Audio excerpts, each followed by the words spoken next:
अस्सलाम वालेकुम। How to prevent stroke, stroke को किस तरह रोका जाए। Diet, an unhealthy diet can increase your chances of having a stroke because it may lead to an increase in your blood pressure and cholesterol levels। यानी अगर एक बंदा unhealthy diet लेता है तो उसकी वजह से उसकी ब्लड प्रेशर और कोलेस्ट्रॉल हाई हो सकता है, जिसकी वजह से स्ट्रोक की खतरा ज़्यादा बढ़ जाती है। A low fat high fibre diet is usually recommended including plenty of fresh fruit and vegetables. यानी कि कौन सी डाइट लेनी चाहिए? हाई फाइबर डाइट लेनी चाहिए, जिसमें क्या हो, फ्रेश फ्रूट हो और वेजिटेबल हो। ज़्यादातर क्या हो, पानी इस्तेमाल करें, बैलेंस डाइट इस्तेमाल करें, तो उसके साथ क्या होती है, स्ट्रोक की जो रिस्क होती है वो कम हो जाती है।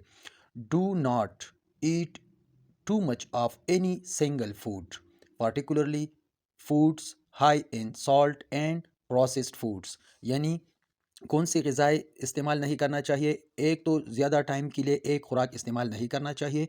दूसरा ये कि ज़्यादा नमक इस्तेमाल नहीं करना चाहिए खुराक में। और तीसरा, प्रोसेस्ड फूड को इस्तेमाल नहीं करना चाहिए। You should limit the amount of salt you eat to no more than. यानी क्या करना चाहिए? सॉल्ट की इस्तेमाल को लिमिट में रखना चाहिए।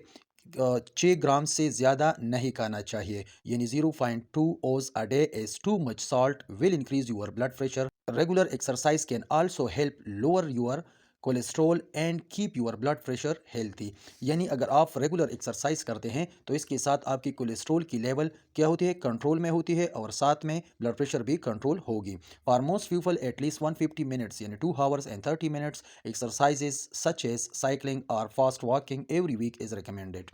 ज़्यादातर लोगों के लिए क्या करना चाहिए? 150 मिनट्स यानी 2 आवर्स 30 मिनट्स एक्सरसाइज मस्ट करने चाहिए, जिसमें साइकिलिंग अगर हो वो करे या फास्ट वॉकिंग जो है वो करे। तो इसके साथ क्या होती है, आपकी ब्लड प्रेशर कंट्रोल होगी, जिसकी वजह से आपको स्ट्रोक की जो रिस्क होती है वो कम होगी। If you are recovering from a stroke you should discuss possible exercise plans with the members of your rehabilitation team. यानी अगर आपको पहले से स्ट्रोक हुआ हो और आप रिकवर हो चुके हो तो उसके बाद आपके लिए पॉसिबल एक्सरसाइज जो है वो अपने रिहेबिलिटेशन टीम से डिस्कस करके शुरू करने चाहिए। Regular exercise may not be possible in the first week of months after a stroke. यानी first week of the stroke में क्या होती है, आप एक्सरसाइज नहीं कर सकते, but you should be able to begin exercise on your doctor recommendation।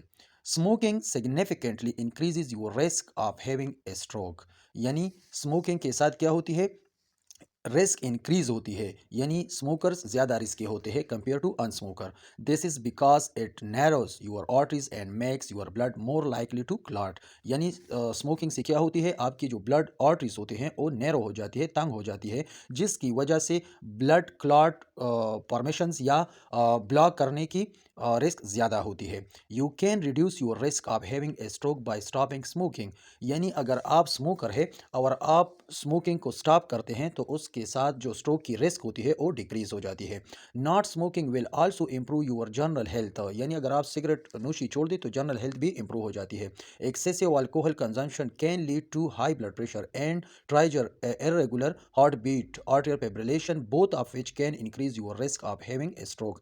यानी अगर आप अल्कोहल कंजम्पशन करते हैं तो उसके साथ भी आपकी हार्ट बीट्स जो है वो इंक्रीज़ हो जाती है। Because alcoholic drinks are high in calories they also cause weight gain. यानी अल्कोहलिक ड्रिंक्स जो होती है वो क्या होती है, हाई कैलोरीज उसमें होती है, और उसके साथ वेट गेन भी हो जाती है, यानी वेट भी साथ में इंक्रीज़ हो जाती है। Heavy drinking multiples the 3 times risk of stroke by more than 3 times। जो लोग ज़्यादा अल्कोहल लेते हैं यानी ज़्यादा ड्रिंक्स करते हैं तो उसकी रिस्क जो होती है वो 3 टाइम्स ज़्यादा होती है उन लोगों की बनस्बत जो ड्रिंक्स नहीं लेते। हाउ टू प्रिवेंट स्ट्रोक, अब स्ट्रोक को किस तरह प्रिवेंट करेंगे? हेयर और 7 ways to start remaining in your risk today to avoid stroke before a stroke has the chance to strike. अब 7 वेज है, उसमें से एक है लोअर ब्लड प्रेशर। यानी आपको क्या करना चाहिए, आपको अपना ब्लड प्रेशर कंट्रोल रखना चाहिए। High blood pressure is a huge factor doubling और even quadrupling your stroke risk. It if it is not control, यानी अगर आपकी ब्लड प्रेशर कंट्रोल नहीं है तो इससे आपकी रिस्क जो है, ख़तरा जो है वो डबल या फोर्थ टाइम्स इंक्रीज हो जाती है।